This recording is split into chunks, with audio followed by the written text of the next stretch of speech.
Salut les oursons, aujourd'hui on se retrouve pour une vidéo sur les formats d'enregistrement vidéo. En effet, avec la sortie des Lumix S5 II et S5 IIX, Panasonic nous propose une large gamme de formats d'enregistrement.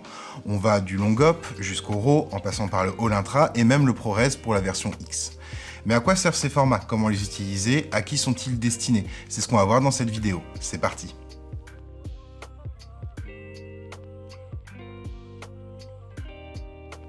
L'un des arguments principaux mis en avant par les constructeurs de caméras et d'appareils photo est la résolution du capteur pour définir la qualité de l'image que vous aurez. Effectivement, ils sont prêts à vendre à peu près père et mère pour vous faire acheter leur dernière création, mais ils oublient facilement de vous donner l'un des arguments principaux pour déterminer la qualité de l'image sortante, ça va être le format d'enregistrement. Ainsi, l'enregistrement d'une vidéo, on le sait, c'est un enregistrement continu de plusieurs images à la suite, mais il faut bien stocker ces images et les compresser ou ne pas les compresser en fonction de ce qu'on veut obtenir. Et donc finalement le format d'enregistrement est même limite plus important que la résolution. Preuve en est, le débit, donc la quantité d'informations qu'on a dans un signal vidéo, qu'on peut atteindre en RAW 1080p, peut très largement dépasser le débit d'une 4K enregistrée en long-up. En fait, c'est la quantité d'informations qui est contenue dans le signal qui va impacter très directement la qualité de votre vidéo. Dans le cas du Lumix S5 II et S5 IIX, justement, ces formats vidéo sont l'une des grosses différences entre les deux appareils. D'un côté, vous avez le S5 II qui va être plutôt grand public avec un seul type de format d'enregistrement natif, le long-up, et de l'autre côté, vous avez le S5 IIX qui, lui, est beaucoup plus axé professionnel avec des formats comme le All-Intra, le ProRes et le RAW nativement. Il est bien important de comprendre ces formats pour pouvoir choisir le bon format au tournage en fonction du projet que vous allez réaliser. Petit disclaimer quand même, je parle de long-up, All-Intra et ProRes sur un même pied d'égalité, mais c'est pas tout à fait juste. En fait, le ProRes est un codec, au même titre que le H264 et le H265. Le All-Intra et le long-up, ce sont des méthodes d'enregistrement, ou plus précisément des méthodes de compression d'image. C'est donc pas tout à fait la même chose, mais dans la mesure où le ProRes est forcément All-Intra, on le cite au même niveau que les deux autres, par abus de langage.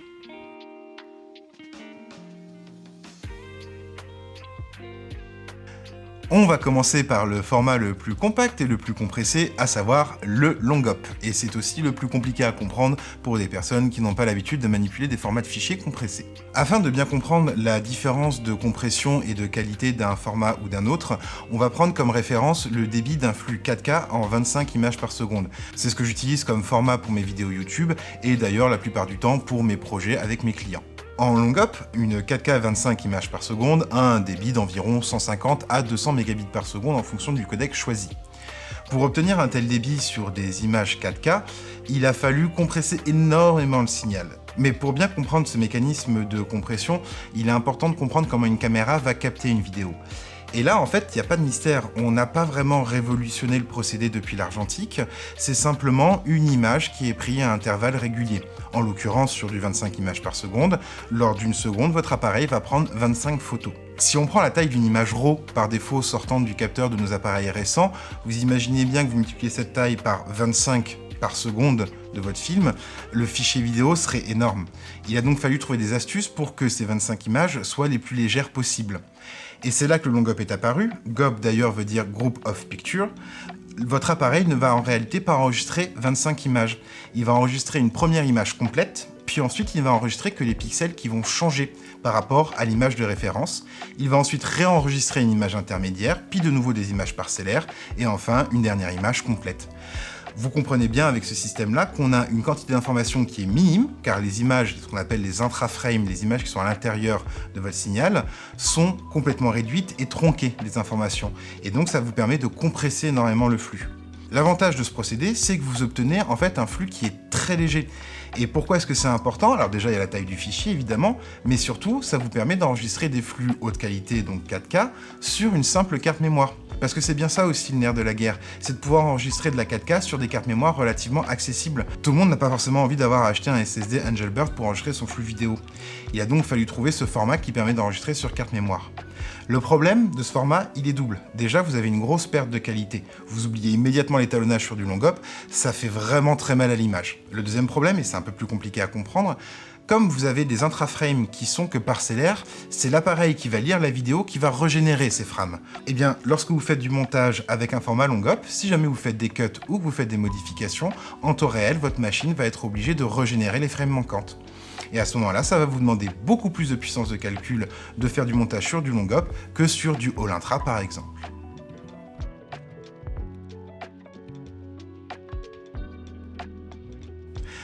Le All Intra, parlons-en justement. Ce format, il est un peu plus simple à comprendre. En fait, votre caméra va enregistrer chaque image du signal.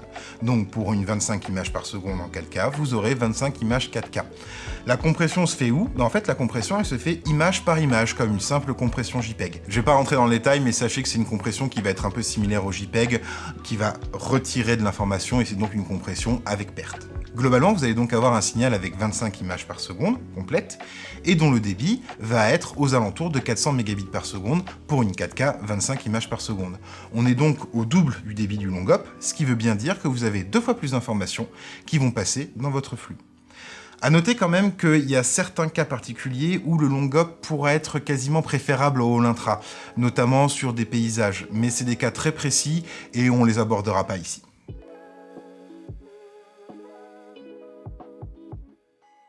Globalement, que ce soit en long hop ou en All Intra, vous aurez le choix du codec d'enregistrement. Ça pourra être du H264, qui est le plus répandu, ou sa version plus récente, le H265. Vous avez aussi du HEVC, et donc du ProRes, dont on va parler un peu plus tard.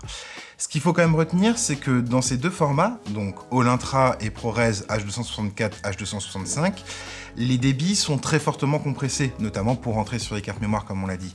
Ce sont donc des formats qui sont plutôt à réserver soit pour des vidéos qui ne seront pas montées et talonnées, soit à votre export final. Pour pouvoir travailler réellement votre flux vidéo et faire un montage et un étalonnage plutôt correct, on conseille toujours de passer sur des codecs qu'on appelle intermédiaires. Alors pourquoi intermédiaires? Parce que ce ne sont pas des codecs définitifs pour l'export de la vidéo, mais ce sont des codecs d'enregistrement qui vous permettent une grande latitude de travail dessus. Il est donc globalement conseillé de travailler avec des codecs intermédiaires quand vous faites du montage et de l'étalonnage. Ils offrent un bon ratio poids-capacité de modification et sont quand même beaucoup plus légers à traiter que le RAW.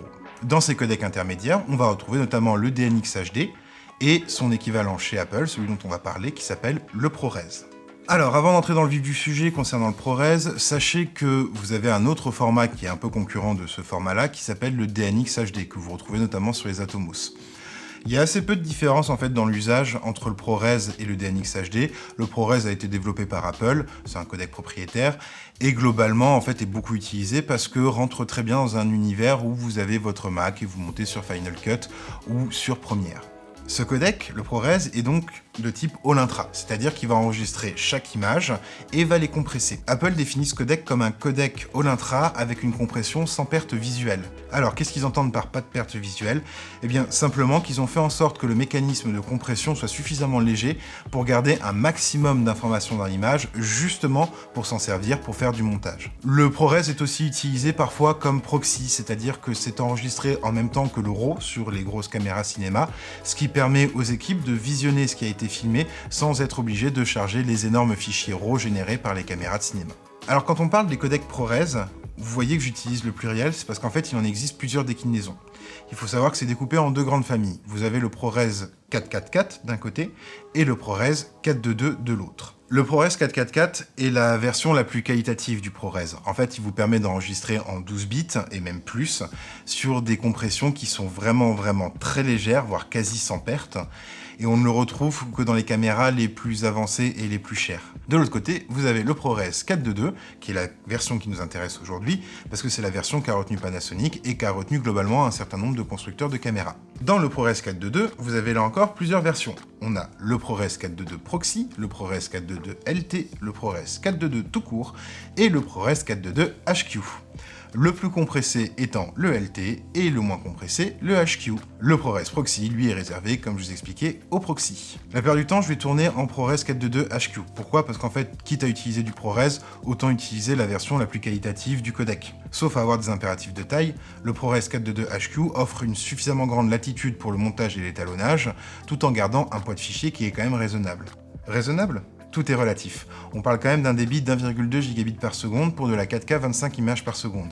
On est très loin des 400 mégabits qu'on avait sur le All Intra et encore plus loin des 200 mégabits du long hop. Ça reste un poids conséquent pour un fichier, mais vous vous rendez bien compte que la quantité d'informations contenues dans ce fichier est beaucoup plus grande que dans un codec All Intra ou long hop. Dans mon cas, j'utilise le ProRes 422 HQ. Allié avec le Vlog de Panasonic, ça me permet d'avoir des fichiers de qualité avec un bon espace colorimétrique pour travailler mon étalonnage. Et c'est le cas pour beaucoup de vidéastes aujourd'hui parce qu'en fait ce format offre vraiment un très bon ratio poids et capacité de montage, là où le RAW va offrir beaucoup plus, mais avec des contraintes énormes et notamment très compliquées à gérer quand on est un vidéaste seul.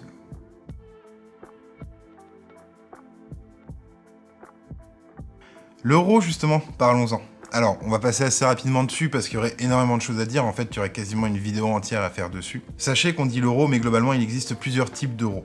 Ce format de vidéo quasiment sans compression, parce qu'en vérité, le RAW est quand même compressé, est un format qui est énormément utilisé, notamment au cinéma. Les chefs-op vont très souvent se tourner vers ce format quand il s'agit de films à gros budget notamment, parce qu'il offre la plus grande latitude de montage, d'étalonnage et surtout d'intégration d'effets spéciaux. Mais c'est quoi le RAW? En fait, le RAW, c'est un format d'image brut. C'est-à-dire que dans votre flux vidéo, vous allez avoir certes les images, mais vous allez avoir un certain nombre d'informations en plus. Ce format est très apprécié, parce qu'il est très qualitatif, mais il est aussi très lourd. On pourra citer par exemple le débit d'une Arri Alexa 65 lorsque vous filmez en 6K OpenGate, qui monte jusqu'à 6 gigabits par seconde. Vous vous rendez bien compte qu'on est parti du 200 mégabits d'un long-up 4K 25 images par seconde pour arriver à 6 gigabits par seconde sur un fichier RAW 6K d'Arri Alexa. La différence est énorme. Et d'ailleurs, vous oubliez immédiatement vos cartes mémoire. Pour pouvoir enregistrer du RAW, quel que soit l'appareil que vous utilisez, vous serez obligé de passer sur des formats beaucoup plus performants, comme des SSD dans le cas du Lumix S52X, ou des cartes CFast pour d'autres appareils, ou différents types de supports. Comme je vous disais, vous avez plusieurs types de RAW qui dépendent généralement du fabricant de la caméra. Chez Arri, vous avez le Arri RAW, chez Red, vous avez le Red Code RAW, chez Blackmagic, vous avez le B-RAW, et vous avez en plus de ça le ProRes RAW, qui n'a rien à voir avec le ProRes dont on a parlé juste avant, mais qui est un format RAW développé par Apple et qui est présent notamment sur les Atomos. Ce format RAW offre les mêmes avantages que le format RAW des constructeurs, mais a un énorme désavantage, en tout cas dans mon cas et dans le cas de beaucoup, c'est qu'il n'est pas nativement compatible avec DaVinci Resolve. Vous comprenez bien que Apple a développé ce format RAW pour aller avec son logiciel Final Cut Pro, alors que Blackmagic, de son côté, qui fournit DaVinci Resolve, est aussi constructeur de caméra avec son format B-RAW. Les deux sont donc irréconciliables et c'est pas demain la veille qu'on pourra voir le traitement du ProRes RAW sur DaVinci Resolve.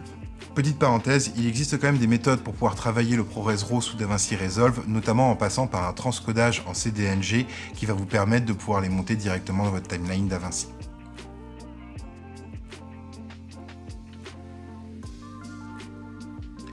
Voilà en somme ce qu'on pouvait dire sur les différents formats qu'on peut trouver sur les Lumix S52 et S52X.